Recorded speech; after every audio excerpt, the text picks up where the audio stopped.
प्रभुपाद की, हरि नाम संकीर्तन की, श्री अद्वैताचार्य आविर्भाव तिथि की, समवेत भक्त वृंद की। ओम अज्ञानतिमिरान्धस्य ज्ञानाञ्जनाशलाकया चक्षुरुन्मिलितं येन तस्मै श्रीगुरवे नमः। श्रीचैतन्यमनोभीष्टं स्थापितं येन भूतले स्वयं रूपः कदा मह्यं ददाति स्वपदान्तिकम्।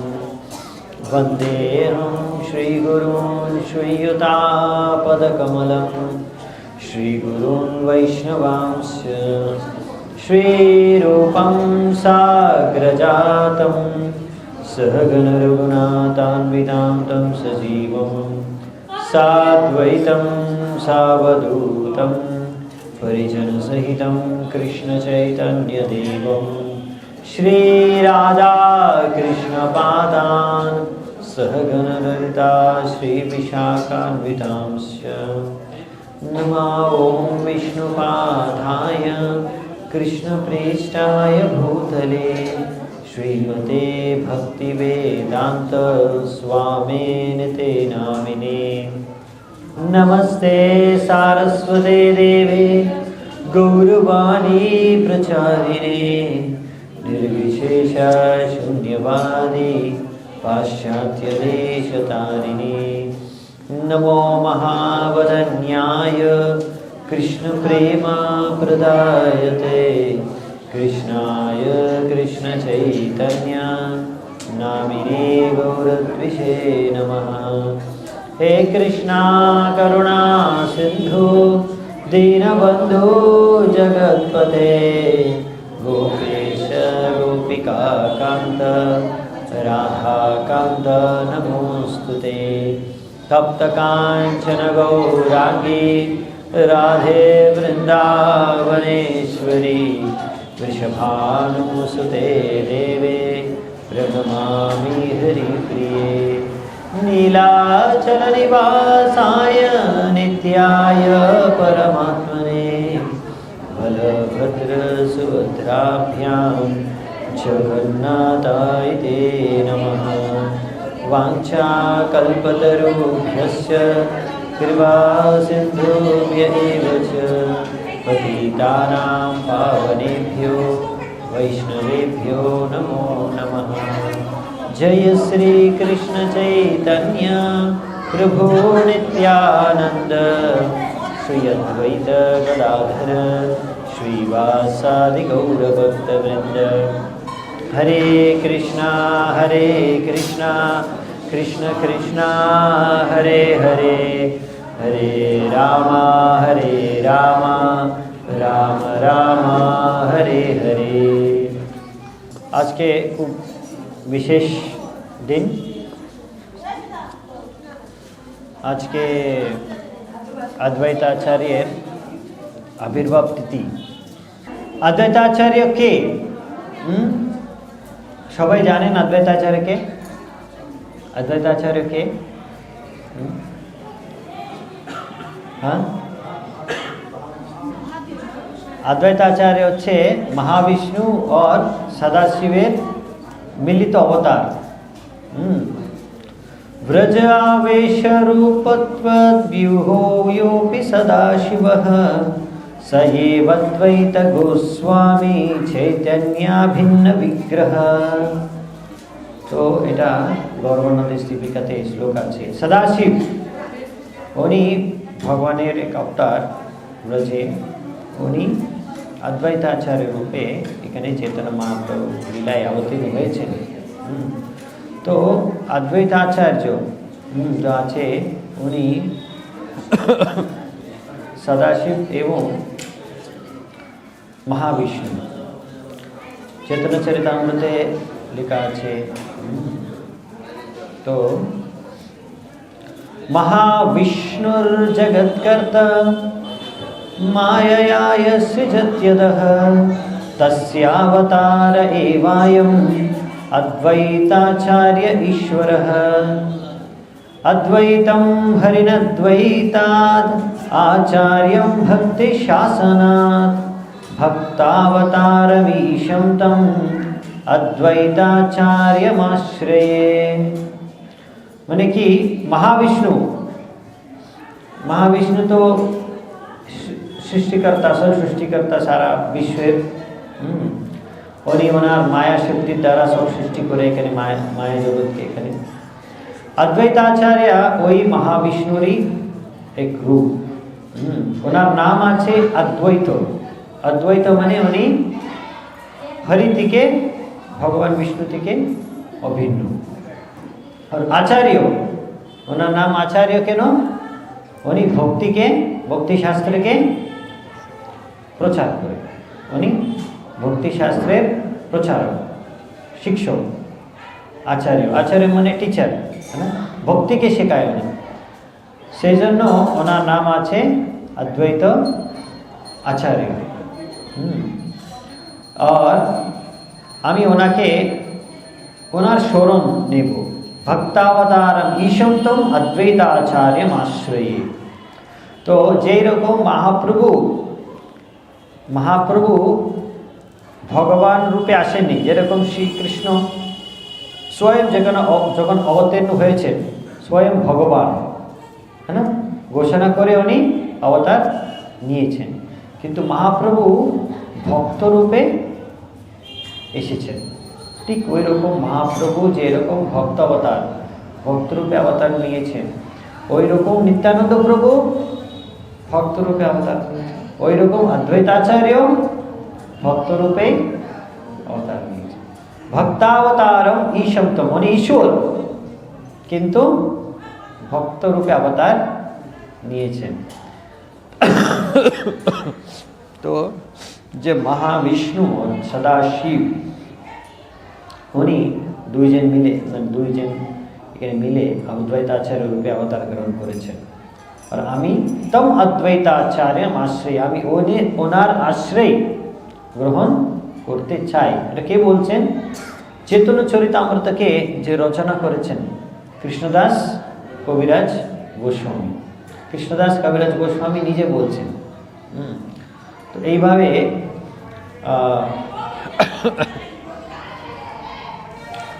ভক্তি সিদ্ধান্ত ঠাকুর, ভক্তিবিনোদ ঠাকুর সবাই এই অদ্বৈতাচার্যের উপরে ব্যাখ্যা করেছেন।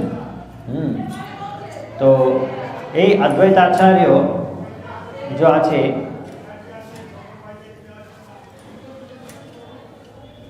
উনি আবির্ভাব তিথি আজকে, উনি লেখা আছে গৌরবনদেশ দীপিকাতে, ভক্তি রত্নাকরে, অনেক এরকম শাস্ত্রের ভিতরে কি অদ্বৈতাচার্য নবগ্রাম, মানে সিলহেট, এখানে যে বাংলাদেশে সিলহেট আছে, শ্রীহট্ট, ওই সময় শ্রীহট্ট ছিল, এখনই সিলহেট নাম না, ওই শহরের কাছে একটা গ্রাম আছে নবগ্রাম।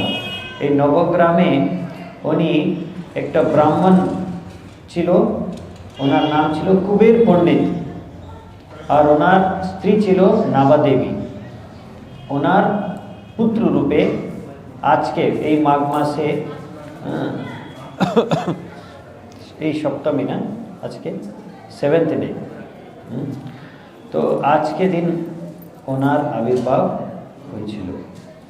আর কুবের পণ্ডিত যেরকম অদ্বৈতাচার্য তো মহাবিষ্ণুর সদাশিব এর অবতার, তাহলে অনেকে পার্শ্বদ যে চৈতন্য মহাপ্রভু লীলায় মানে আছেন, সবাই অনেক দেবী দেবতা অংশ অবতার নিয়ে এসেছেন।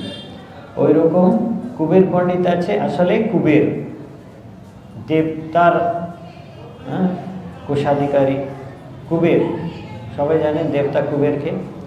ওই কুবেরের অবতার আছে কুবের পণ্ডিত। কুবের আর সদাশিব মানে শিবজির খুব ভালো উপাসক, ফ্রেন্ড।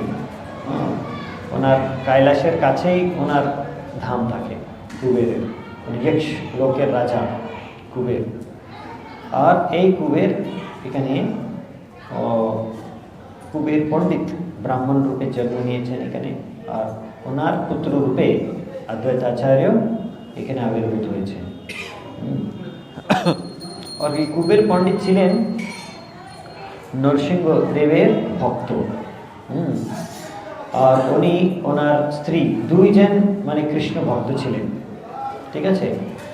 আর ও এই নাবা দেবী উনি খুব কৃষ্ণের ভক্ত ছিলেন, তো অদ্বৈত প্রভুর মা। তো এই অদ্বৈতাচার্য যখন ওনার জন্ম হয়েছিল, ওনার নাম করণ যখন হয়েছিল, ওনার জন্ম হয়েছিল 1434 এডি, মানে 1436 বছর সাল, ওই সালে মাঘ মাসে এই দিন। তো মহাপ্রভু অবতার নিয়েছেন 1486 না, 1486 মানে যখন মহাপ্রভু অবতার নিয়েছেন তো অদ্বৈতাচার্য বয়স ছিল কত? হ্যাঁ, 52, है ना, 52 বছর বয়স। আর মহাপ্রভু লীলা করেছেন 48 বছর, 48 বছর। অদ্বৈতাচার্য মহাপ্রভুর পুরো লীলাতে ছিলেন। ওনার জন্ম থেকে, যখন জন্ম হয়েছিল তো সঙ্গে সঙ্গে যখন জানকারি পেয়েছেন উনি, সঙ্গে সঙ্গে উনি গিয়েছেন। উনি और সীতা দেবী, ওনার ওয়াইফ সীতা ঠাকুরানীকে নিয়ে আশীর্বাদ দেওয়ার জন্য নিমাইকে। তো অদ্বৈতাচার্য जो আছে উনি 1434 এডি, মানে অনেক আগে, মহাপ্রভুর অনেক আগে উনি অবতার গ্রহণ করেছেন, জন্ম নিয়েছেন। জয় শ্রী শ্রী রাধা মাধব কি জয়, শ্রী শ্রী जगन्नाथ बलदेव सुभद्रा महारानी की जय, श्री श्री गौर निताई की जय, श्री प्रभुपाद की जय। तो आज के अद्वैताचार्यर आविर्भाव तिथि, और जैसे ওনার আবির্ভূত হয়েছিল ওনার নাম রাখা হয়েছিল মঙ্গল। আর ওনার আরেকটা নাম ছিল কমলাক্ষ, কমলাকান্ত, এরকম ওনার 2-3টে নাম ছোটবেলা ছিল। পরে ওনার যখন শিক্ষা পূর্তি হয়েছেন তারপর উনি আচার্য টাইটেল পেয়েছে, ওখান থেকে বিদ্যাভ্যাস সব কিছু হওয়ার পরে অদ্বৈত আচার্য এরকম টাইটেল পেয়েছে পরে উনি, কিন্তু নাম হয়েছে ওনার। তো উনি ওখানে জন্ম হয়েছিল বাংলাদেশের ওদিকে, ঠিক আছে।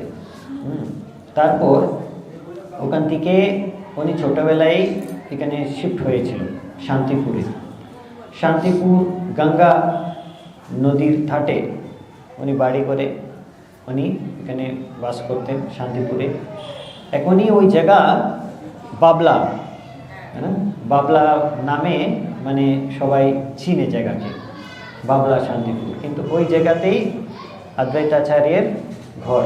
উনি ওনার স্ত্রী, দুটো ওনার স্ত্রী ছিল, সীতা দেবী আর শ্রীদেবী, সীতা ঠাকুরানী, শ্রীদেবী, আর ওনার সন্তান, পুত্র সন্তান, সবাই মিলে ওই বাড়িতে থাকতেন। আর এই এলাকাতে, শান্তিপুর এলাকার মানে সবচেয়ে শ্রেষ্ঠ উনি পণ্ডিত, আচার্য, ব্রাহ্মণ ছিলেন। সবাই ওনাকে মানে খুব সম্মান করতেন, অনেক মানে আর বৈষ্ণব ছিলেন আচার্য। তো আর উনি মহাপ্রভুর পুরো লীলাতে ছিলেন। ওনার আরেকটা বাড়ি ছিলেন নবদ্বীপে, মহাপ্রভুর জন্মস্থান যেখানে আছে মায়াপুর, ওখানে কাছাকাছি অদ্বৈতাচার্যের আরেকটা বাড়ি ছিল। কোনো কোনো সময় কিছু সময় ওখানে থাকতেন উনি, কোনো কোনো সময় এখানে থাকতেন, দুটো বাড়ি ছিল ওনার। আর উনি মহাপ্রভু 48 ইয়ার্স লীলা করেছেন এই পৃথিবীতে। তারপর উনি ভগবদ্ধাম ফিরে গেছেন। তারপর আর 25 বছর পরে অদ্বৈতাচার্য লীলা সমাপ্ত করে ভগবদ্ধাম চলে গেছে। মানে টোটাল অদ্বৈতাচার্য 125 ইয়ার্স লীলা করেছেন এখানে। আর আমার সৌভাগ্য কি আমরা এখানে হাবিবপুরে আছি, খুব কাছাকাছি শান্তিপুরে অদ্বৈতাচার্য অদ্বৈত পাঠ, এখনই অদ্বৈত পাঠ বলে লেখা আছে, আপনি যদি মেন রোড থেকে দেখতে পারবেন, বোর্ডে আছে শ্রী অদ্বৈত পাঠ শান্তিপুর। তো ফাইনালি এখানে অদ্বৈতাচার্য প্রভু এরকম ওনার মা বাবা যে সময় ওনার গত হয়ে গেছিল, কুবের পণ্ডিত আর নাবা দেবীর, তো ওনার মা বাবার ওটা করতে হবে না, পিণ্ডদান সব ও করার জন্য যেরকম মহাপ্রভু গিয়েছেন গয়া গেছেন না মহাপ্রভু, ঠিক ওই রকম অদ্বৈতাচার্য ওই সময় মানে ওনার, এটা অনেক আগে, মানে মহাপ্রভুর জন্ম হওয়ার অনেক আগে সব কাহানি, ঠিক আছে। ওই সময় উনি এরকম গয়া গিয়েছেন। তাহলে এই পিতৃতর্পণে সব কিছু করার জন্য, পিণ্ডদান সব করার জন্য। আর বিশেষ রূপে ওনার ওই কারণে গিয়েছেন আর সব তীর্থস্থলের দর্শন করতে চলে গেছেন, অনেক তীর্থস্থল দর্শন করেছেন। বিশেষ রূপে উত্তর ভারতে ও বৃন্দাবন পর্যন্ত গিয়েছেন। আর বৃন্দাবনে যখন গিয়েছেন, বৃন্দাবনে উনি মগ্ন হয়েছিল কৃষ্ণের পূজা আরাধনা করতে। ওখানে ওখানে থেকেছেন কিছুদিন, বৃন্দাবনে কিছু সময় থেকেছেন উনি। আর উনি বুঝে গেছে যেই সময় কি এখানে এখনই কৃষ্ণ স্বয়ং নবদ্বীপে মায়াপুরে অবতার গ্রহণ করার সময় হয়ে গেছে। জাস্ট ওনার ধ্যানে যখন ওটা পেয়ে গেছে উনি ইনফরমেশন, তখন উনি সঙ্গে সঙ্গে বৃন্দাবন থেকে এখানে ফিরে চলে এসেছেন। তার আগে বৃন্দাবনে যখন ছিলেন উনি, ওই সময়ে অদ্বৈতাচার্য একটা বিগ্রহকে মানে খুঁজে পেয়েছেন। ওটা হচ্ছে মদন মোহন বিগ্রহ। যে মদন মোহন এখনই আছে, পরে রূপ গোস্বামীপাদ, সনাতন গোস্বামীপাদ সবাই আরাধনা করেছেন। মদন মোহন মন্দির এখনই বৃন্দাবনে আছে। পরে সনাতন গোস্বামী এই মদন মোহন মন্দিরকে মানে বড় একটা লোকের হেল্প নিয়ে নির্মাণ করেছেন মন্দির। কিন্তু প্রথম এই অদ্বৈতাচার্য তার আগে, মানে রূপ সনাতন গোস্বামী তো পরে, হ্যাঁ না, পরে গিয়েছেন। তার আগে অদ্বৈতাচার্য অ্যাকচুয়ালি এই মদন মোহনকে খুঁজে বের করেছেন। আর এই মদন মোহন বিগ্রহকে উনি একটা গাছের নিচে পেয়েছেন। তো ওটা আপনি মদন মোহন মন্দিরে বৃন্দাবনে পাশেই আপনি দেখতে পারবেন, একটা জায়গা আছে অদ্বৈত বট। ওই অদ্বৈত বট বৃক্ষ আছে, তার নিচে উনি মদন মোহন বিগ্রহকে পেয়েছেন আর আরাধনা করেছেন। তারপর যখন উনি বুঝে গেছে কি এখনই মহাপ্রভু অবতার গ্রহণ করার সময় মানে এসে গেছে, তখন উনি মদন মোহন প্রভুকে এখানে একটা ব্রাহ্মণের হাতে দিয়ে পুজো সেবা করার জন্য দিয়ে মথুরা ওখানে, তারপর এখানে ফিরে চলে এসেছেন অদ্বৈতাচার্য। তারপর শান্তিপুর চলে এসেছেন। তো এইভাবে অদ্বৈতাচার্য এখানে শান্তিপুরে, ওনার দুটো স্ত্রী ছিল, শ্রী আর সীতা। আর এরাও কোন সামান্য স্ত্রী নেই, এ সবাই ভগবানের যোগমায়ার প্রকাশ, ওনার অবতার। তো অদ্বৈতাচার্যের দুটো বাড়ি ছিল, একটা শান্তিপুর আর একটা নবদ্বীপে শ্রীবাস পণ্ডিতের কাছেই আছে। শ্রীবাস আঙ্গন, যদি কেউ গিয়েছেন মায়াপুরে, সবাই তো অনেক ইস্কন মায়াপুর তো যায়। তো ইস্কন মায়াপুর থেকে কাছেই মানে একটা শ্রীবাস আঙ্গন আছে, যেখানে শ্রীবাস ঠাকুরের বাড়ি। ওই শ্রীবাস আঙ্গনের পাশেই এই অদ্বৈতাচার্যের বাড়ি আছে। ঠিক আছে, একটা অনেক এখানে প্রচার করতে চেষ্টা করেছেন। আর এখানে প্রচার করেছেন মহাপ্রভু আসার আগে। উনি তো অদ্বৈতাচার্য, উনি টিচার, উনি ভক্তি প্রচারই করছে। মানে এরকম নাকি মহাপ্রভুর আগে কেউ চেষ্টা করেনি। মহাপ্রভুর আগে অনেকে পার্ষদ এসেছেন আর ওরা চেষ্টা করেছেন। অদ্বৈতাচার্য মেন ছিলেন, হরিদাস ঠাকুর, অদ্বৈতাচার্য, শ্রীবাস, সবাই এই এলাকাতে প্রচার করতেন। আর এইভাবে মাধবেন্দ্রপুরী, যে মাধবেন্দ্রপুরী জানেন আপনি, উনি আগে ছিলেন গোবর্ধন বৃন্দাবনের কাছে। ঠিক আছে, তো হঠাৎ করে ওনার স্বপ্নে একবার গোপালজি এসেছেন, ভগবান কৃষ্ণ এসে ওনাকে আদেশ দিয়েছেন, আপনি উড়িষ্যাতে গিয়ে মলাই চন্দন নিয়ে আসুন। তো ওই সময় উনি খুব বয়স্ক ছিল, তাও সঙ্গে সঙ্গে যখন উনি আদেশ পেয়েছেন, সঙ্গে সঙ্গে উনি কী করেছেন, মাধবেন্দ্রপুরী উনি সঙ্গে সঙ্গে ওখানে সেবা পূজা কার্য ওনার অন্য শিশুকে দিয়ে তারপর ওখান থেকে বেরিয়ে গেছেন, হেঁটে হেঁটে বেরিয়ে গেছেন। তো বৃন্দাবন থেকে মানে উড়িষ্যা যাওয়ার আগে বেঙ্গলে এসেছেন।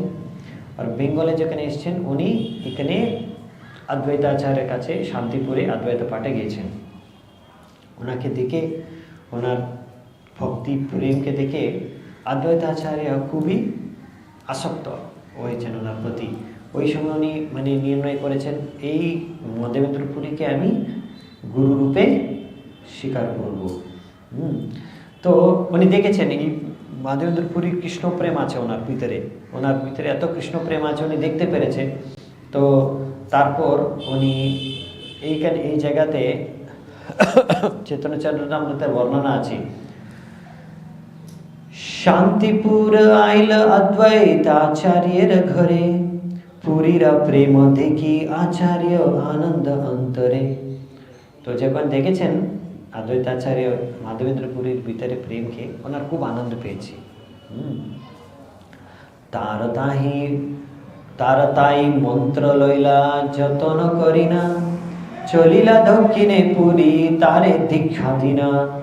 তো দীক্ষা দিয়ে তো ওনাকে দীক্ষা দিয়ে তারপর মাধবেন্দ্রপুর, যেহেতু অদ্বৈতাচার্য চাইছেন ওনার দিকে দীক্ষা, তো এই শান্তিপুরে অদ্বৈত পাঠে মাধবেন্দ্রপুরী অদ্বৈতাচার্যকে দীক্ষা দিয়েছেন। তারপর দক্ষিণ ভারত মানে সাউথ, এখান থেকে নিচে ওড়িশা তো সাউথই হবে না, এখান থেকে দক্ষিণের দিকে হবে। তো দক্ষিণ দিকে চলে গেছেন, রেমুনাতে গিয়েছেন, রেমুনা থেকে তারপর পুরীতে গিয়েছেন। ঠিক আছে, তো এইভাবে হেঁটে হেঁটে উনি চলে যেয়েছেন। তো মাধবেন্দ্রপুরী এইভাবে এখানে যখন এসেছেন, মাধবেন্দ্রপুরী এই অদ্বৈতাচার্যকে দীক্ষা দিয়েছেন। সেই জন্য মাধবেন্দ্রপুরী হচ্ছে অদ্বৈতাচার্যের গুরু, তাই না? তো মাধবেন্দ্রপুরী হচ্ছে অদ্বৈতাচার্যের গুরু। আর মাধবেন্দ্রপুরীর শিষ্য আছে নিত্যানন্দ প্রভু, নিত্যানন্দ প্রভুর মাধবেন্দ্রপুরীর শিষ্য। আর একটু শিষ্য আছে ঈশ্বরপুরী, উনি মাধবেন্দ্রপুরীর শিষ্য। এই তিনজন মানে আমার পরম্পরায়, গৌড় বৈষ্ণব পরম্পরায় মানে খুব মেন যে পার্সোনালিটি আছে, ওরা সবাই মাধবেন্দ্রপুরীর শিষ্য। নিত্যানন্দ প্রভু মাধবেন্দ্রপুরীর শিষ্য, है ना? अद्वैताचार्य माधवेंद्रपुरी शिष्य और ईश्वरपुरी माधवेंद्रपुरी शिष्य। और এই ईश्वरपुरीকে মহাপ্রভু ওনার গুরু রূপে স্বীকার করেছেন। अद्वैताचार्य তো স্বয়ং ভগবান, মহাপ্রভু স্বয়ং ভগবান, নিত্যানন্দ প্রভু বলরামের অবতার, অনেক ভগবান, এসব বিষ্ণু তত্ত্ব। তাও ওরা সবই যেখানে এখানে এসেছেন লীলা করতে, এই লীলাতে আমাকে শিখিয়েছেন কি আমাকে একটু পরম্পরায় একটা প্রামাণিক দীক্ষা গুরুকে গ্রহণ করতে হবে, ওনার থেকে শিক্ষা দীক্ষা গ্রহণ করতে হবে, এইভাবে পরম্পরায় আমাকে যুক্ত হতে হবে। তো অদ্বৈতাচার্য এইভাবে মানে মাধবেন্দ্রপুরী থেকে দীক্ষা নিয়েছেন। এই সম্বন্ধে ভক্তি সিদ্ধান্ত সরস্বতী ঠাকুর একটা কথা বলে, হ্যাঁ আমরা শিখবো, কাহানি তো আছেই অদ্বৈতাচার্য, কিন্তু ওই কাহানি থেকে কিছু কিছু শিক্ষা আমার আচার্য দেয় আমাকে, ওটা আমাকে শিখতে হবে। ভক্তি সিদ্ধান্ত ঠাকুর বলেছেন এই ঘটনা থেকে কি অদ্বৈতাচার্য এভাবে মাধবেন্দ্রপুরীকে দীক্ষা নিয়েছেন। মাধবেন্দ্রপুরী হচ্ছে সন্ন্যাসী, হ্যাঁ না, और अद्वैताचार्य আছে গৃহস্থ, ঠিক আছে। আর ওই সময় এরকম মানে এই লোকে কিছু কিছু লোক এরকম ভাবে, আর কিছু কিছু পুরাণ ইয়া কিছু কিছু আমার শাস্ত্রের ভিতরে আছে, পঞ্চরাত্রের ভিতরে আছে, লেখা আছে পঞ্চরাত্র বিধি ভিতরে কি কে দীক্ষা দিতে পারে, গৃহস্থ ব্রাহ্মণই দীক্ষা দিতে পারবে, ওনাকে ব্রাহ্মণ হতে হবে আর গৃহস্থ হতে হবে, এই গৃহস্থ ব্রাহ্মণই দীক্ষা দিতে পারবে, আর কেউ দিতে পারবে না, এরকম মানে দীক্ষা দিতে পারবে, ওরা দিয়েছে। তো সবাই ভেবেছেন মানে দীক্ষা মানে শুধুমাত্র গৃহস্থ ব্রাহ্মণই দিতে পারবে, আর কেউ দিতে পারবে না। তো এখানে তো অদ্বৈতাচার্য কার থেকে দীক্ষা নিয়েছেন, মাধবেন্দ্রপুরী, উনি তো সন্ন্যাসী। তো সেই জন্য ভক্তি সিদ্ধান্ত ঠাকুর বলেছেন এখান থেকে মানে চৈতন্য মহাপ্রভু সেই জন্য বলেছেন কি কিব বিপ্র কিব ন্যাসী শূদ্র কেন নাই, যেই কৃষ্ণ তত্ত্ববেত্তা সেই গুরু হয়, হ্যাঁ। তো কে গুরু হতে পারে, ওই উনি বিপ্র মানে ব্রাহ্মণ হতে পারে না হতে পারে, है ना। কিব বিপ্র কিব ন্যাসী, সন্ন্যাসী হতে পারে না হতে পারে, শূদ্র হতে পারে না হতে পারে। শূদ্র কি ব্রাহ্মণ কি সন্ন্যাসী এটা সব দেখা দরকার নেই, আমাকে দেখতে হবে কি যেই কৃষ্ণ তত্ত্ববেত্তা সেই গুরু হয়। যে কৃষ্ণ তত্ত্ববেত্তা ওই গুরু হতে পারবে। আজকে দেখতে পারবে আপনি, সেই জন্য প্রভুপাদ উনি বিদেশে গিয়েছেন, যেই কৃষ্ণ তত্ত্ব বুঝেছেন এই সবাইকে শিক্ষা দিয়েছেন। ভারতে অনেক চেষ্টা করেছেন শিক্ষা দিতে, অনেক লোক শিক্ষা গ্রহণ করে নেই প্রভুপাদ থেকে। বিদেশে গিয়েছেন, ওখানে সবাই আমেরিকান লোক শিক্ষা গ্রহণ করেছেন। তো প্রভুপাদ অনেকে যা ওনার পাশ্চাত্য দেশ থেকে কিছু কিছু শিষ্য আছে, ওরা সবাই এখনই ইসকনে দীক্ষাগুরু। তো প্রভুপাদ এটাই প্রিন্সিপাল, এটাই তত্ত্বকে উনি ফলো করেছেন। উনি দেখেনি অনেক লোক সেই জন্য যে ভ্রান্ত ধারণা আছে, লোকের শাস্ত্রের ঠিক মানে তত্ত্ব জানেন না, ওরা ভাবতে পারে না, বুঝতে পারে না। তো এখানে এই ভক্তি সিদ্ধান্ত ঠাকুর দেখে সেই জন্য বলছে, এরকম লোক ভাবছি পঞ্চরাত্রি বিধি আছে কি শুধু গৃহস্থ ব্রাহ্মণই দিতে হবে দীক্ষা, এরকম কিছু নেই। সন্ন্যাসী দিতে পারবে, ব্রাহ্মণ দীক্ষা এই যে আছে বৈষ্ণবকে দীক্ষা কেউ যে কেউ দিতে পারে, যে কৃষ্ণ তত্ত্ববেত্তা আছে, তো প্রামাণিক পরম্পরা আছে। এইভাবে আমরা দেখতে পারি প্রভুপাদ অনেকবার এই জিনিসকে কোট করেছেন। তো এই জীবন মানে অদ্বৈতাচার্যের জীবনে এই ঘটনা মানে এই লীলাকে ভালো করে দেখতে পারবো। অদ্বৈতাচার্য জানেন, ইচ্ছা করে উনি উনি দেখেছে কিন্তু কৃষ্ণ প্রেম শুদ্ধ ভক্ত এখানে এসেছেন মাধবেন্দ্রপুরী, ওনার থেকে উনি দিয়েছেন দীক্ষা। ওই রকম অদ্বৈতাচার্য শান্তিপুরে ছিলেন, আর ফুলিয়াতে ছিলেন হরিদাস ঠাকুর। হরিদাস ঠাকুরের ভজন কুটির আছে ফুলিয়াতে। আর হরিদাস ঠাকুর তো মুসলমানের পরিবার থেকে না জন্ম হয়েছেন, মুসলমান পরিবারে জন্ম হয়েছেন, মোহাম্মদের পরিবারে। তাও মহাপ্রভু কি করেছেন, ওই হরিদাসকে করেছেন নামাচার্য করে দিয়েছেন। তো এই সমাজকে মহাপ্রভু আর ওনার পার্শ্বদ এই শিক্ষা দিতে চাই, তাই না, কি ভক্তি করার জন্য জন্ম, কি ধর্মে আপনার জন্ম হয়েছে, কি কুল মত, এসব কিছু দেখা দরকার নেই। তো যে কৃষ্ণ তত্ত্ব জানে, তো হরিদাস ঠাকুর উনি কৃষ্ণ নাম প্রতিদিন 3 লাখ নাম যোগ করতেন। তো সেই জন্য ওনাকে নামাচার্য করে দিয়েছেন আর সবসময় প্রচার করতেন। তো যে বৈষ্ণব আছে ওরা ব্রাহ্মণ থেকে সৃষ্ট। তো সেই জন্য শান্তিপুরে অদ্বৈতাচার্য যখন ওনার পিতা ওনার শ্রাদ্ধ ছিল, তো শ্রাদ্ধে সবাই ব্রাহ্মণকে উনি নিমন্ত্রণ করেছেন। আর শ্রাদ্ধ পাত্র প্রথম সবচেয়ে সর্বশ্রেষ্ঠ ব্রাহ্মণকে দিতে হবে, উনি কাকে দিয়েছেন, উনি হরিদাস ঠাকুরকে দিয়েছেন।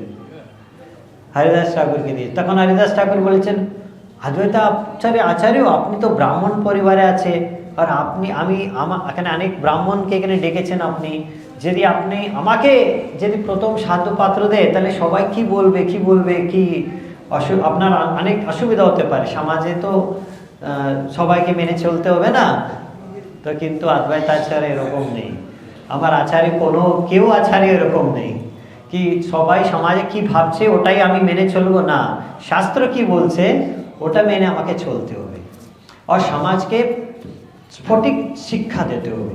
হতে পারে ওরা বুঝেন না, অনেক ওনার ভ্রান্ত ধারণা আছে, কিন্তু সঠিক শিক্ষা যেটা শাস্ত্র থেকে আমাকে দিতে হবে। সেই জন্য অদ্বৈত আচার্য মানে উনি নিজের আচরণের দ্বারা উনি শিক্ষা প্রদান করবে। তো অদ্বৈতাচার্য না নিজের জীবনীর দ্বারা উনি সন্ন্যাসী গুরু থেকে দীক্ষা নিয়েছেন।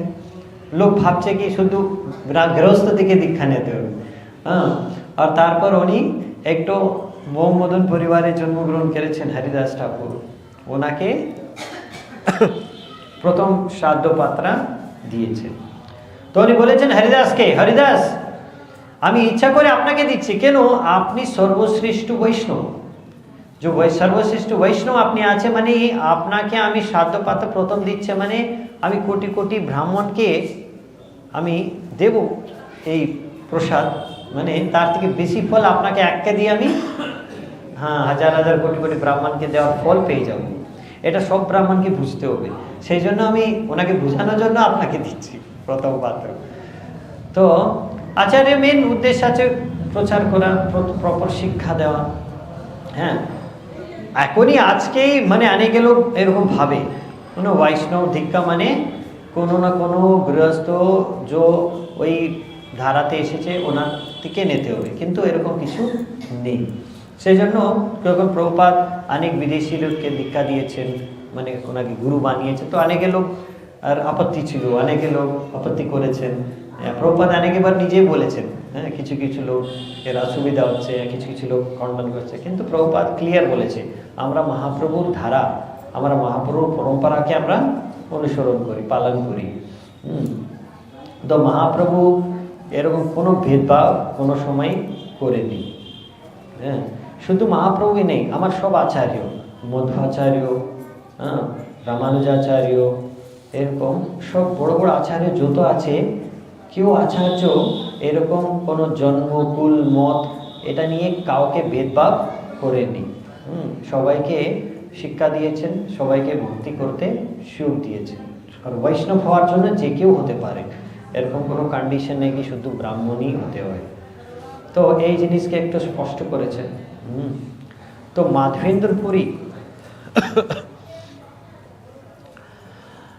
আর শ্রী চৈতন্য মহাপ্রভু আর অদ্বৈতাচার্য আর নিত্যানন্দ প্রভু, এই তিনজন মানে পঞ্চতত্ত্ব ভিতরে মহাপ্রভু তো স্বয়ং কৃষ্ণ, উনি মহাপ্রভু, আর নিত্যানন্দ প্রভু আর অদ্বৈত প্রভু, এই দুইজন প্রভু। এই তিনটে প্রভু হচ্ছে বিষ্ণু তত্ত্ব, মানে ভগবান, মানে স্বয়ং ভগবানের অবতার। সেই জন্য আমরা যখন আরাধনা করি ওনাকে তুলসী পাতা দেয়, তুলসী পাতায় শুধু বিষ্ণু या কৃষ্ণ বিষ্ণু তত্ত্বকে তুলসী পাতা দিতে হবে। তো আমরা সেই জন্য মহাপ্রভু, নিত্যানন্দ প্রভু, অদ্বৈত প্রভুকে আমরা তুলসী পাতা দিই। আর শ্রীবাস হচ্ছে কে? শ্রীবাস হচ্ছে ভক্ত, নারদ মুনি অবতার, है ना, উনি একটু শ্রেষ্ঠ ভক্ত, শুদ্ধ ভক্ত। তো শ্রীবাস উনি সব ভক্তকে উনি মানে রিপ্রেজেন্ট করছে, প্রতিনিধিত্ব করছে। ওই রকম গাদাধর পণ্ডিত হচ্ছে ভগবানের শক্তি, গাদাধর পণ্ডিত তো ভগবানের শক্তি। তো ওনার সব শক্তি আর ওনার অবতারকে গদাধর পণ্ডিতে প্রতিনিধিত্ব করছে। ঠিক আছে, তো তিনটে প্রভু আছে, একটা আছে শক্তি আর একটা আছে ওনার ভক্ত, হ্যাঁ না। তো কিন্তু এই লীলাতে সবাই ভক্তরূপেই অবতার গ্রহণ করে এখানে লীলা করছে। তো সেই জন্য যখন এখানে প্রথম তো আগে আমি দেখতে পাচ্ছি কি অদ্বৈতাচার্য আগেই এসেছেন, যখন মহাপ্রভুর জন্ম হয়েছিল, মানে অলরেডি উনি 52 ইয়ার ওল্ড।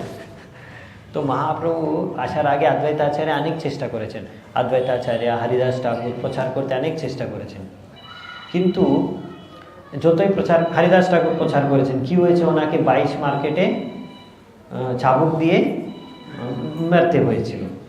আর অদ্বৈতাচার্য অনেক চেষ্টা করেছেন, কিন্তু অদ্বৈতাচার্য দেখেছে কি অদ্বৈতাচার্য নিজে ভগবানের একটু অবতার, হ্যাঁ না, মহাবিষ্ণুর অবতার, কিন্তু উনি দেখেছে কি এই কলিযুগে এত ঘোর পাপ চলছে, লোকের মানে এত ব্যস্ত জড় জগতে অনেক কার্যকলাপে পাপকর্ম করতে, কারো ইন্টারেস্ট নেই ভক্তি করতে, ভগবানের নাম জপ করতে কারো আসক্তি নেই।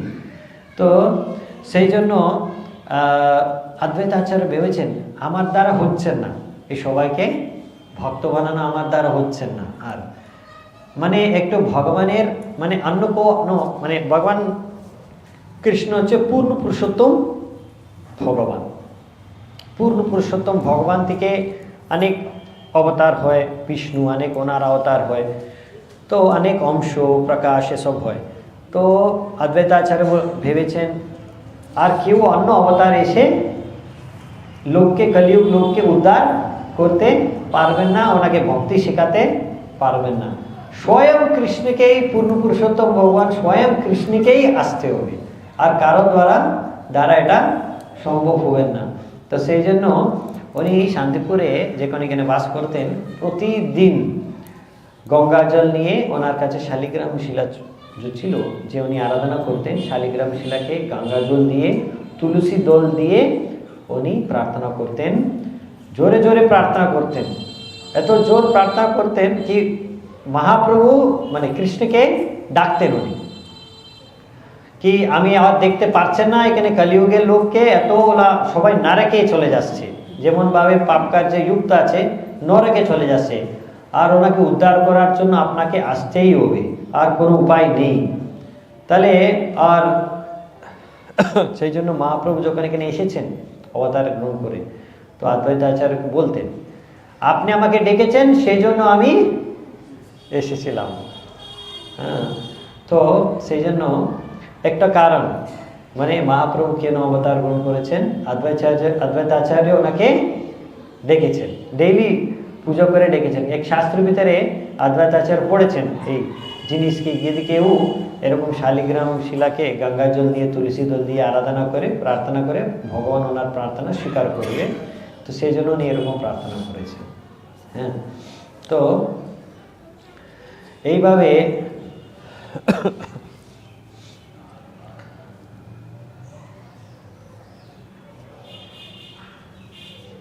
এই মাঘ মাসে অদ্বৈতাচার্য জন্মগ্রহণ করেছেন, আমি তার এখানে নিয়েছেন। আর নিত্যানন্দ ত্রয়োদশী আছে 31 তারিখে, নেক্সট 31 তারিখে, নেক্সট সামনে শনিবার দিন পড়বে না, ওটাও মাঘ মাসে। মানে অদ্বৈতাচার্য আর নিত্যানন্দ দুইজন মাঘ মাসেই মানে আবির্ভূত হয়েছেন, মানে কিছুদিনই অন্তর আছে। তো তারপর এই যে অদ্বৈতাচার্য মানে ভগবানের মহিমার কারণে মহাপ্রভু অবতার গ্রহণ করেছেন, কিন্তু ওই সময় ছোটবেলা তো নিমাই এরকম ভগবান বলে ব্যক্ত করেননি, ওনা ওরকম লীলাও করেননি, কিন্তু সবাই ওনার প্রতি আকর্ষিত ছিল। তো অদ্বৈতাচার্য খুব ছোটবেলা থেকে নিমাইয়ের প্রতি আকর্ষিত ছিল। আর অদ্বৈতাচার্য ওই সময় ওই মায়াপুর নবদ্বীপে ওখানে উনি একটা টোল স্কুল খুলেছেন, আর ওখানে উনি ভাগবত ক্লাস, গীতা ক্লাস সব রেগুলার ক্লাস উনি নিতেন। আর ওনার কাছে থেকে শিক্ষা নেওয়ার জন্য বিশ্বরূপ হচ্ছে মানে মহাপ্রভুর দাদা, উনি যেতেন। আর উনি খুবই মানে উনি তো স্বয়ং মানে ভগবানের অবতার বিশ্বরূপ, আর উনি যেতেন সকালবেলা, আর উনি ওখানে মগ্ন হয়ে থাকতেন। মানে এত মগ্ন ছিলেন ওখানে, আর এত আসক্ত ছিলেন, যখন যদি কোনো সময় অদ্বৈতাচার্য পূজা করতে করতে ব্যস্ত হয়ে থাকে, কিছু সময় দেরি হয়ে যায়, তো বিশ্বরূপ সবাইকে ক্লাস দিতেন। মানে এরকম খুব এটা দেখে অদ্বৈতাচার্য খুব খুশি হয়ে গেছিল বিশ্বরূপের প্রতি, কি উনি কত ইন্টারেস্ট আছে গীতা ভাগবত সব ভক্তি করতে, তো ওনাকে আলিঙ্গন করতেন, প্রশংসা করতেন।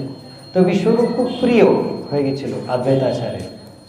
সেই জন্য একবার যখন বিশ্বরূপ পরে সন্ন্যাস গ্রহণ করে চলে গেছেন, সচী মাতা অদ্বৈতাচার্যকে মানে বলেছেন আপনার জন্য আমার ছেলে সন্ন্যাস নিয়ে চলে গেছেন, আপনার দিকে শিক্ষা পেয়েছেন, উনি সব জাড়জগতিক এই জিনিস ভুলে গিয়ে সবাইকে ত্যাগ করে সন্ন্যাস নিয়ে চলে গেছেন।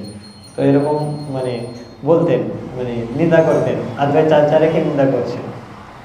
কিন্তু মহাপ্রভু অদ্বৈতাচার্যকে খুব মানে পছন্দ করি।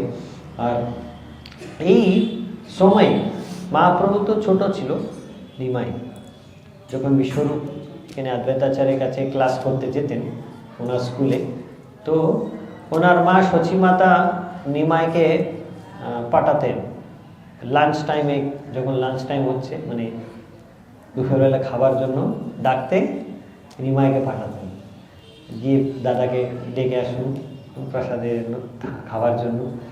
তো নিমাই ছোটবেলা ওনার দাদাকে ডাকতে এই অদ্বৈতাচার্যের স্কুলে যেতেন। তো ওই সময় অদ্বৈতাচার্য যখন নিমাইকে দেখতেন, উনি খুব ওনার প্রতি জানি না কেন ওনার প্রতি খুব আকর্ষিত হয়ে যেতেন। ওই সময় উনি বুঝতে পারেননি কি উনি হচ্ছে স্বয়ং কৃষ্ণ, যার জন্য আমি এতদিন মানে আরাধনা করেছিলাম। তো এইভাবে তো ছোটবেলা থেকে এই নিমাইয়ের প্রতি আকর্ষণ ছিল। তারপর তো বিশ্বরূপ উনি সন্ন্যাস নিয়ে চলে গেছেন।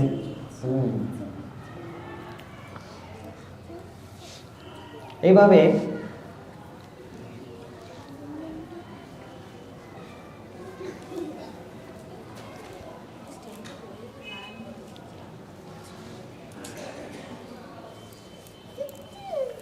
এই অদ্বৈতাচার্য ওনার বয়স তো আমি যেরকম বলেছি 52 ছিল যখন মহাপ্রভু জন্ম নিয়েছেন, তো ওনার বয়স খুব বেশি। কিন্তু পরে যখন মহাপ্রভু বড় হওয়ার পরে উনি গায়া গিয়ে দীক্ষা নিয়ে ঈশ্বরপুরী থেকে, তারপর উনি নাম সংকীর্তনকে যখন শুরু করেছেন, নাম সংকীর্তনে যখন শুরু করেছেন আর ডেলি কীর্তন করতেন, তো অদ্বৈতাচার্যকে খুব সম্মান করতেন। ওনার মানে ওনাকে গুরু রূপে সম্মান করতেন। কেন? অদ্বৈতাচার্য তো বয়স তো অনেক বড়, তারপর উনি আছে মাধবেন্দ্রপুরীর শিষ্য, আর মহাপ্রভুর গুরু আছে ঈশ্বরপুরী, উনি মাধবেন্দ্রপুরীর শিষ্য, মানে ওনার গুরু, হ্যাঁ না, ওনার গুরু সমান অদ্বৈতাচার্য। তো কেন ওনার গুরুর আর অদ্বৈতাচার্য গুরুর একটাই সেম গুরু, ওরা দুইজন গুরু ভাই, মানে মাধবেন্দ্রপুরী অদ্বৈতাচার্য আর ঈশ্বরপুরী দুইজন গুরু ভাই। সেই জন্য মহাপ্রভু ভেবেছেন ওনাকে আমার গুরু স্তরে ওনাকে দেখতে হবে, তো সেই জন্য উনি ওরকম দেখতেন। হ্যাঁ, কিন্তু মহাপ্রভু চাইছেন কি আমাকে, অদ্বৈতাচার্য চাইছেন কি আমাকে মহাপ্রভু দাস রূপে স্বীকার করে, দাস রূপে আমার সাথে ব্যবহার করে, এত সম্মান দিচ্ছে, সম্মানপূর্বক ব্যবহার করছে, অদ্বৈতাচার্যকে ভালো লাগছে না। সব ভক্ত তো ওনার দাস হয়ে যাচ্ছে, আর আমি তো দাস হতে পারছেন না, কেন উনি তো আমাকে গুরু রূপে মেনে নিচ্ছে। হ্যাঁ, তো সেই জন্য জয় শ্রী শ্রী রাধা মাধব কি জয়, শ্রী শ্রী জগন্নাথ বলদেব সুভদ্রা মহারানী কি জয়, শ্রী শ্রী গৌরনিতাই কি জয়, জগদ্গুরু শিল প্রভুপাদ কি জয়। তো সেই জন্য অদ্বৈতাচার্য ভেবেছেন তাহলে আমি একটা কাজ করব, যে জিনিস মহাপ্রভুকে পছন্দ নেই, একদম পছন্দ নেই, ওটা আমি করব, তাহলে মহাপ্রভু আমার উপরে রেগে যাবে, তারপর আমাকে কিছু শাস্তি দেবে, তাহলে গুরুকে তো কেউ শাস্তি দিতে পারবে না। তো শাস্তি দিচ্ছে মানে আপনি গুরু, মানে ওনাকে দাস রূপে, আপনার সার্ভেন্ট রূপে, হ্যাঁ না, আপনি যদি আপনার দাসকে আপনি শাস্তি দেবেন, আপনার গুরুকে তো আপনি শাস্তি দেবেন না। তো সেই জন্য অদ্বৈতাচার্য কি করেছেন, নবদ্বীপ থেকে এখানে ফিরে চলে এসেছেন শান্তিপুরে। শান্তিপুরে এসে উনি শান্তিপুরে কি করতেন, এই মায়াবাদ, কেন মহাপ্রভু বলেছেন মায়াবাদ ভাষ্য শুনিলে হয়ে সর্বনাশ, তো উনি মায়াবাদকে খুব পছন্দ করেন না মহাপ্রভু। তো অদ্বৈতাচার্য ইচ্ছা করে মায়াবাদকে প্রচার করতে শুরু করেছে, আর একজনকে পাঠিয়েছেন মহাপ্রভুকে এই জিনিস জানানোর জন্য। তো একজন গিয়ে মহাপ্রভুকে মায়াপুরে গিয়ে বলে দিয়েছে এরকম অদ্বৈতাচার্য শান্তিপুরে গিয়ে মায়াবাদ প্রচার করছে শান্তিপুর থেকে, ওনার বাড়ি থেকে। তখন মহাপ্রভু সঙ্গে সঙ্গে খুব রেগে ওখান থেকে দৌড়ে চলে এসেছে। হ্যাঁ, অদ্বৈতাচার্য পাঠে, সে অদ্বৈত পাঠ শান্তিপুরে এসে, তো মহাপ্রভু এসেছে, মহাপ্রভুকে দেখে অদ্বৈতাচার্য আর জোরে ক্লাস দিচ্ছে, অনেক লোক বসে আছে, মায়াবাদ ক্লাস দিচ্ছে কি, তো মহাপ্রভু এত রেগে গেছে, ওখানে এসে অদ্বৈতাচার্যকে পিটতে শুরু করে দিয়েছে। বুঝতে পারবেন অদ্বৈতাচার্য তো ওই সময় অলরেডি ওনার বয়স কত, অলরেডি মহাপ্রভু 16-20 বছর কিছু তো হয়ে গেছে অলরেডি, মানে 70+, মানে 60-80 বছর ওই সময়, না 70-80 বছর, 70-80 বছর মাঝখানে কিছু আছে অদ্বৈতাচার্য বয়স। তো ওনাকে পিটছে মহাপ্রভু, মহাপ্রভু তো ইয়াং, মানে 20 বছর কিছু ছিল, অলরেডি পিটছে ওনাকে। তো তখন সীতা ঠাকুরানী ওনার ওয়াইফ, স্ত্রী, ভিতর থেকে দৌড়ে চলে এসে মহাপ্রভুকে বলেছেন, বারণ করেছেন, আর ওনাকে মারবেন না, ওই তো বয়স্ক, উনি মরে যাবে, মৃত্যু হয়ে যাবে ওনার, সেই জন্য ওনাকে ছেড়ে দেন। তখন মহাপ্রভু ওনাকে ছেড়ে দিয়েছে। যখন ছেড়ে দিয়েছে অদ্বৈতাচার্য খুব খুশি হয়ে গেছিল, অদ্বৈতাচার্য খুব খুশি হয়ে নৃত্য করতে শুরু করেছেন, আজকে আমাকে মহাপ্রভু আমাকে দাস রূপে স্বীকার করেছেন, সেই জন্য আমাকে শাস্তি দিয়েছেন, আমি এখনই মহাপ্রভুর দাস হয়ে গেছি।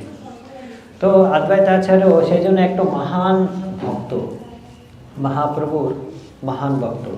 সেই জন্য অদ্বৈতাচার্যকে ছাড়া আমরা মহাপ্রভু ইয়া নিত্যানন্দ প্রভুর কৃপা লাভ করতে পারবেন না। যেহেতু শচী মাতা এরকম নিন্দা করেছেন অদ্বৈতাচার্যকে, তো মহাপ্রভু বলেছেন শচী মাতাকে, আপনাকে অদ্বৈতাচার্যের চরণধুলিকে আপনার মাথায় নিয়ে ওনার থেকে ক্ষমা দিতে হবে। তো অদ্বৈতাচার্যকে মানে খুব মানে মহাপ্রভু, মানে অদ্বৈতাচার্যকে আপনি নিন্দা করে মহাপ্রভুর কাছে যেতে পারবেন না। তো অদ্বৈতাচার্যের মাধ্যমে, অদ্বৈতাচার্যের কৃপায় আমরা গৌর নিতাইকে প্রাপ্ত করতে পারব। সেই জন্য নরোত্তম দাস ঠাকুর গান করি, দয়া করো সীতাপতি অদ্বৈতা গোসাই, है ना, দয়া করো সীতাপতি, সীতাপতি মানে সীতা ঠাকুরানীর হাজবেন্ড অদ্বৈত গোস্বামী, কি আমরা চৈতন্য মহাপ্রভু নিতাইয়ের কৃপা লাভ করতে পারি। সেই জন্য আজকে দিন অদ্বৈতাচার্যের আবির্ভাব তিথি, সেই জন্য আমাকে প্রার্থনা করতে হবে কি আমরা চৈতন্য মহাপ্রভুর আর গৌরাঙ্গ মহাপ্রভুর কৃপা লাভ করতে পারি। এইভাবে অদ্বৈতাচার্য যদি আমার উপরে কৃপা করে, আর উনি যদি প্রার্থনা করে আমাকে, আমার জন্য ভগবানের কাছে, তাহলে মহাপ্রভু নিতাই আমাকে আমার উপরে কৃপা করবে, है ना। তো আমরা এই পরম্পরার দ্বারাই ভগবানের কাছে পৌঁছাতে পারবো, না হলে আমি পৌঁছাতে পারবো না। তাহলে আমরা এখানে আজকে পাঠ রাখবো, আর এখনই একটা ভজন করবো। তাহলে শ্রী কৃষ্ণ চৈতন্য প্রভু দয়া কর মোরে, শ্রী কৃষ্ণ চৈতন্য, সবাই দয়া কর, শ্রী কৃষ্ণ চৈতন্য প্রভু দয়া কর মোরে,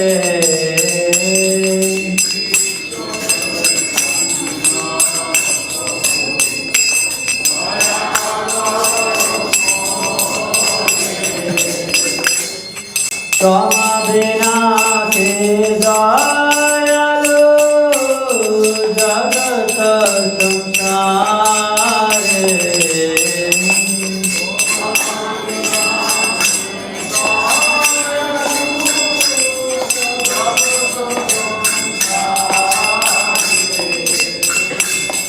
তোমা বিনা কে দয়ালু জগত সংসারে,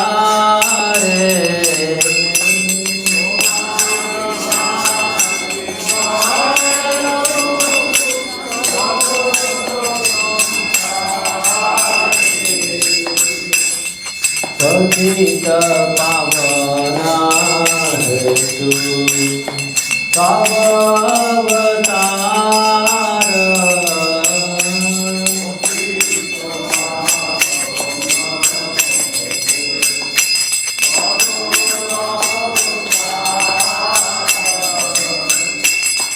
পতিত পাবনা হেতু তব অবতার,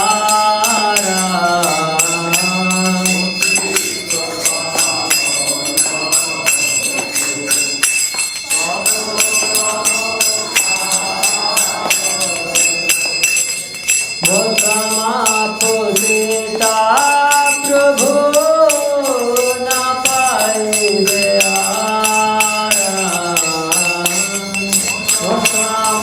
পতিতা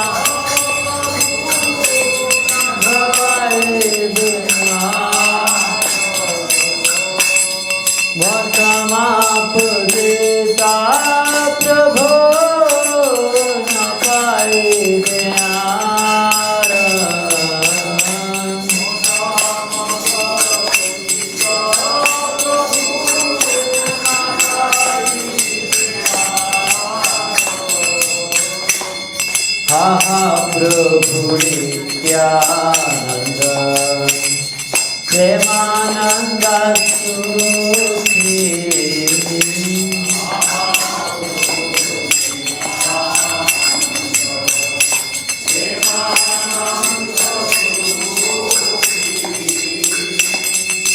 महाप्रभु नित्यानंद प्रेमानंद सुखी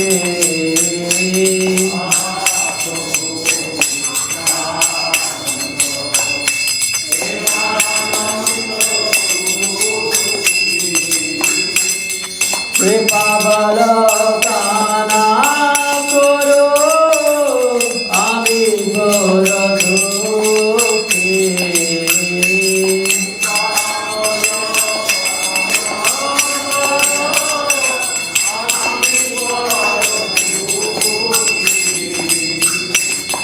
कृपा बलकाना करो आमी बड़ दुखी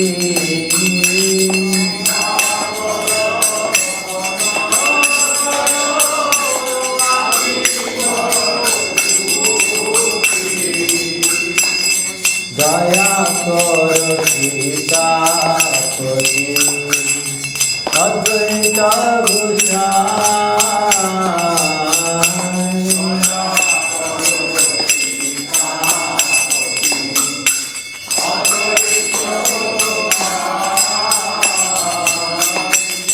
दया करो सीतापति अद्वैत गोसाई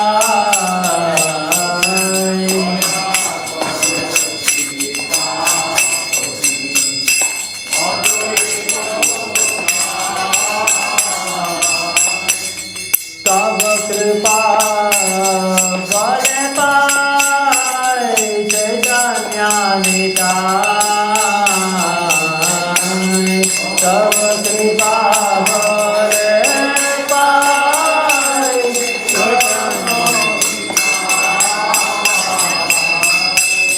तब कृपा बल पाए चैतन्य निताय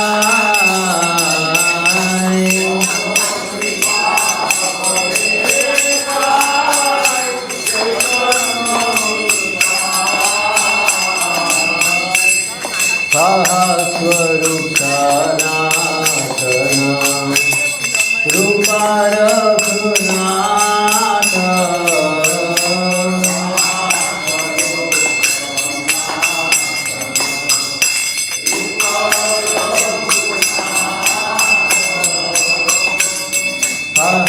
स्वरूप सनातन रूप रघुनाथ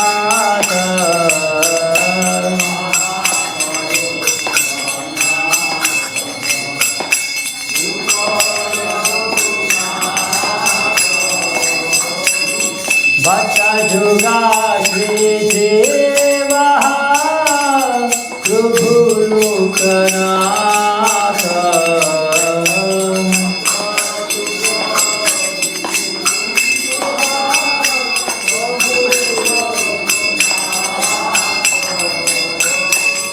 भट्ट जुग श्री देवा प्रभु लोकनाथ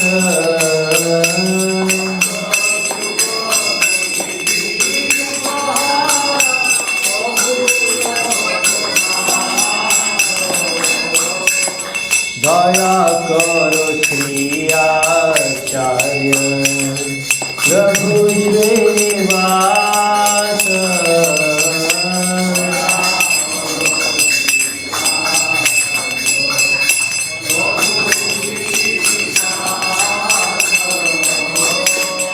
दया करो श्री आचार्य प्रभु श्रीनिवास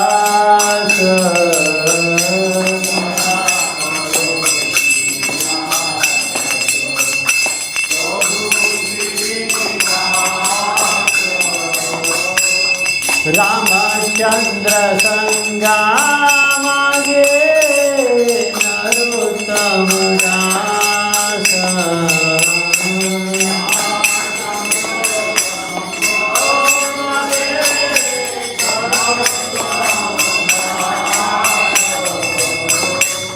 रामचंद्र संगा मागे नरोत्तम दास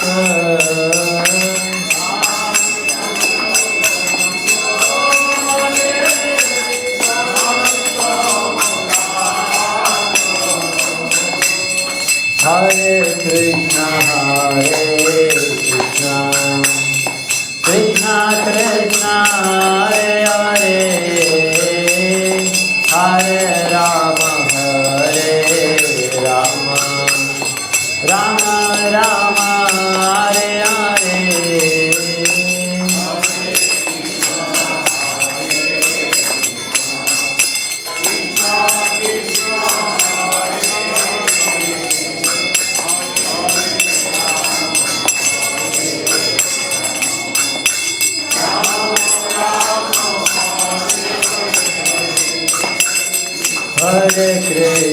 हरे कृष्णा कृष्णा कृष्णा हरे हरे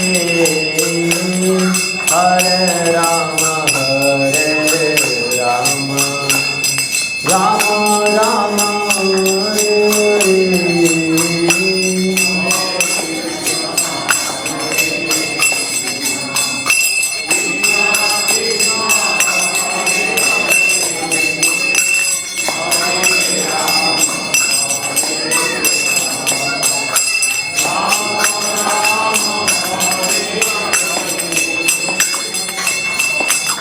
हरिनाम संकीर्तन की श्री अद्वैत आचार्य आविर्भाव तिथि की समवेत भक्त वृंद की ताई गौर सीतानाथ प्रेमानंदे हरि हरि बोल।